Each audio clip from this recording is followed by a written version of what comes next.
Whenever there is a spreading process happening on a network, we are interested in the epidemic threshold, theta. Recent studies have shown that 1 over the leading eigenvalue of the non-backtracking matrix gives a good approximation for this threshold. In our work, we study what happens to the eigenvalue when a node is removed from the graph. Removing different nodes has different effects on the eigenvalue, which allows us to define a notion of node centrality. The smaller the eigenvalue after the node's removal, the higher the centrality of the node. However, computing these eigenvalues is inefficient.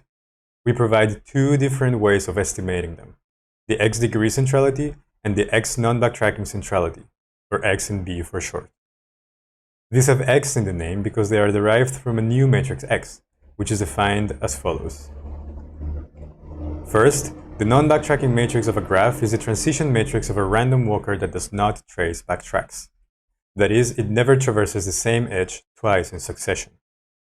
For example, suppose the walker just moved from the red node to the blue node. Then the matrix will have a row for the directed edge from red to blue, and a column for the directed edge from blue back to red. The corresponding entry will be 0, meaning that the walker cannot go back to where it came from, whereas other entries will be 1 for any other step that is not a backtrack. This defines the non-backtracking matrix B. To define the X matrix, suppose we are trying to remove from the graph the node highlighted in black. We will arrange the rows and columns of B so that all the edges that are not incident to the target node, here shown in blue, form a block at the top left, and all edges incident to it, here in yellow, form a block at the bottom right. After labeling the blocks as shown, we define the matrix X as simply the product of D times F times E. This matrix indicates the paths of the form blue, yellow, yellow, blue, which are exactly those paths that are destroyed when the target node is removed.